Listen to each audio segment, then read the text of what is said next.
Hey everyone, welcome to another video. Today we're going to talk about issue number 21 and issue number 22 of The Avengers, written by Jed MacKay and art by Farid Karami. But before we dive into the story, I want to ask you a favor. If you enjoy this video, please leave a like and a comment to help the channel grow. So with that said, this issue opens in Alaska at the base of Cyclops' X-Men, and when we get there, we see the Avengers teleporting in and coming face to face with the heroes from the factory. And right when they get there, Captain Marvel immediately calls out for Scott to come out from hiding and face her.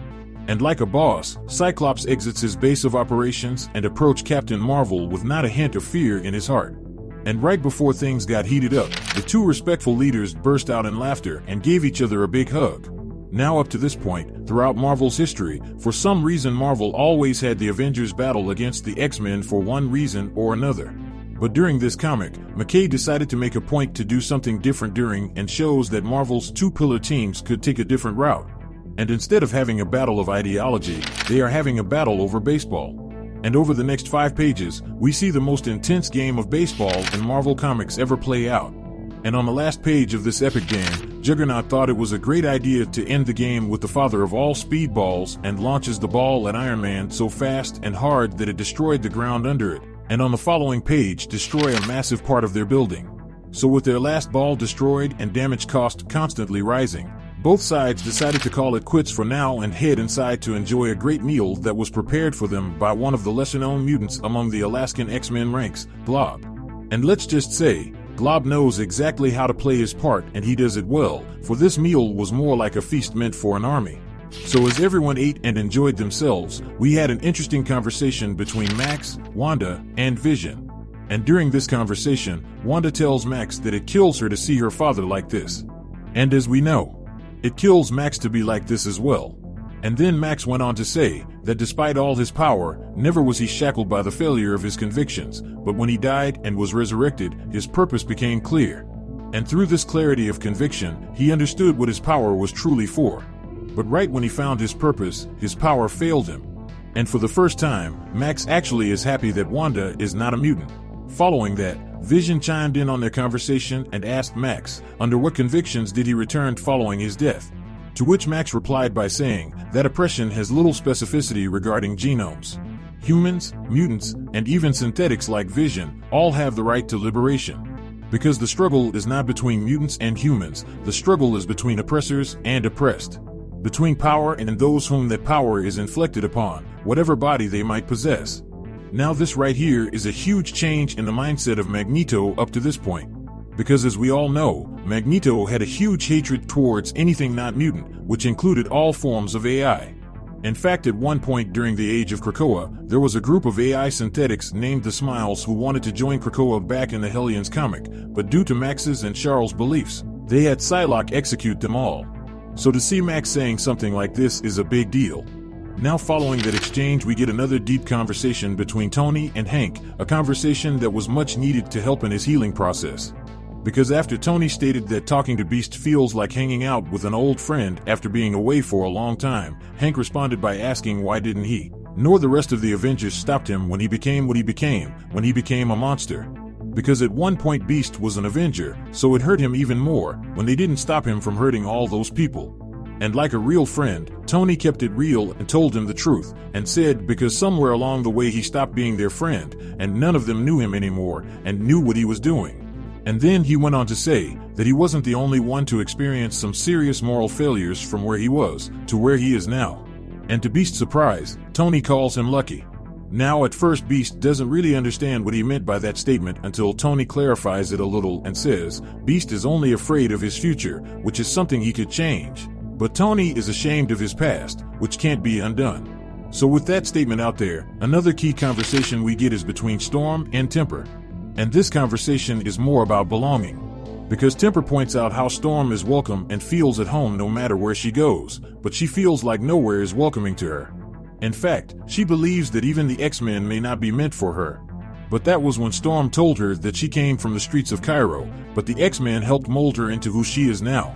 And with that out there, Temper asked Storm if she still believes in Charles's dream, and after a brief pause, Storm states she believes in Charles's dream the same way Sam believes in his country, not for what it is, but for what it could become, what it should be. and what it needs to be. So with that said, we then come across the most important of all the conversations that went down during this bonding of teams. And that is the conversation between leaders, a conversation that hopefully solidified a more unity between them. And this talk started with Carol telling Scott that she knows he and the rest of the X-Men are hiding something from the Avengers. Now at first, Scott tried to deny it, but that was when Carol corrected him and said, if he wasn't keeping a secret from them, then why didn't he tell her the truth about the mutant contagion? But see, Carol said this to make a point that they both have been keeping secrets from each other. In fact, she actually doubled down and said she no longer cares about that, because the Avengers also had secrets of their own. Such as, they have some information about the future from Kang, and they have a scheme to get some more. Because they also hid the Tribulation Events, the Ashen Combine coming to Earth, the Blood Hunt event, and more Gigadeath mass casualty events. And then Carol went on to say that they also knew about Doom becoming the Sorcerer Supreme before it happened. So with that said, Scott just turned to Carol and said they knew each other for a long time and she was practically an honorary member of the X-Men before, so could she just tell him what's up? And after taking a deep breath, Carol went on to say they both live in a fortress, they both have enough power to rival an army, and they both are beholden to no government but their own. They both have more in common now, more than they have had in a long time. And still, at this current moment, Carol doesn't know if the Avengers can face what's coming on their own, so she really wants to know if they can count on the X-Men. Now with her hand outstretched, Cyclops took in a deep breath and said, his people are living on a knife's edge, and things could get real hot for the X-Men in the future from the government. And then he said if it comes down to it, can we count on the Avengers? And with that statement, Captain Marvel replied by saying the X-Men and Avengers should be together and agreed to be there in each other's needs. And with that said, this issue comes to an end. So with issue number 21 over, we then transition to issue number 22. And when this issue opens, we pick up at the Impossible City with Carol calling for a team meeting. And at this meeting, Carol stated up to this point ever since Kang clued them in on the Tribulation Events and the missing moments, all they have been doing was playing catch up and reacting instead of being on top of it in advance. But luckily for them, Wanda learned something interesting.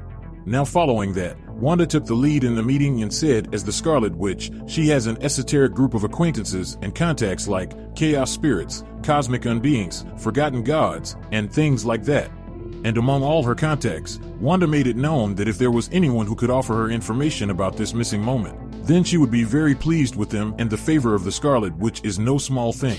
Which is how she learned that an entire data archive on just that topic, formerly owned by Kang himself, was up for auction.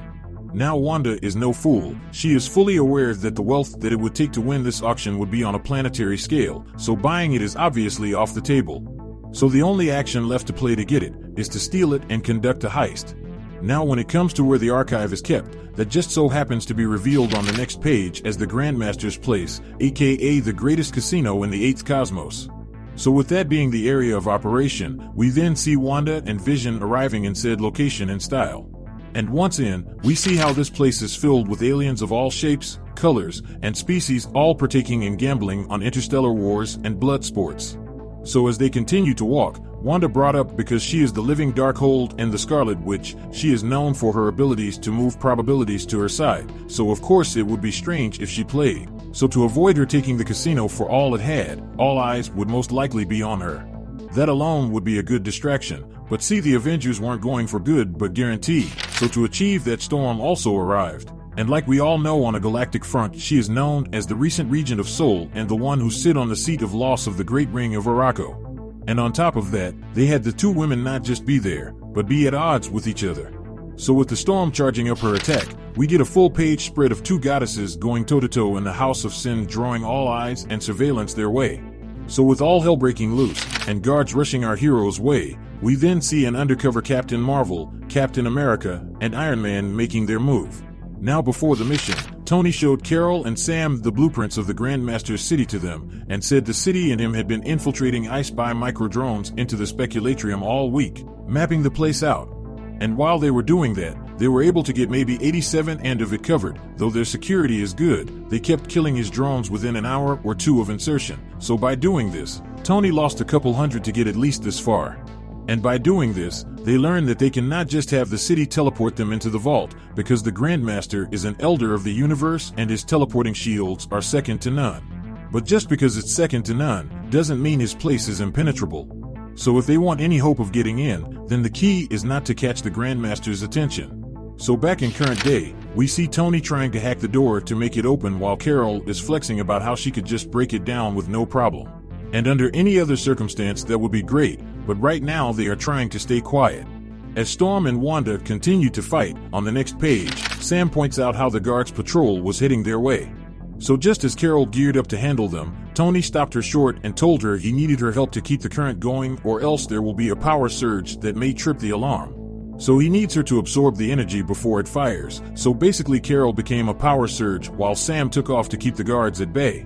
So as Sam did his thing and systematically took out each guard, we seen Tony and Carol do their part like a pro and crack the vault wide open, and to all their dismay, the vault was completely empty, for someone had beat them to it.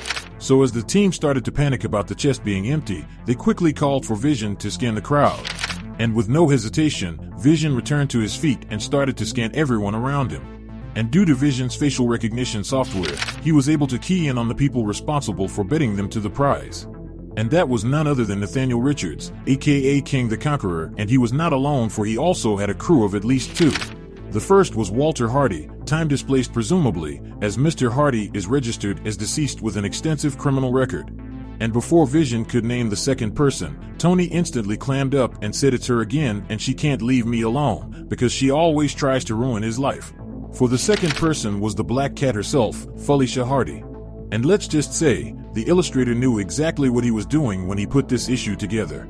So anyway, with that going down, on the next page we transition over to the penthouse of the Grandmaster ship to the Master of the Craft. And when we get there we discovered that the Grandmaster was already aware of everything from the very beginning. In fact, he compared everyone to unknowing chess pieces in his game. And as he was speaking, another voice chimed in and commented on his statement. But like the ancient being he is, the Grandmaster just said that the mysterious voice would beat on King with ease.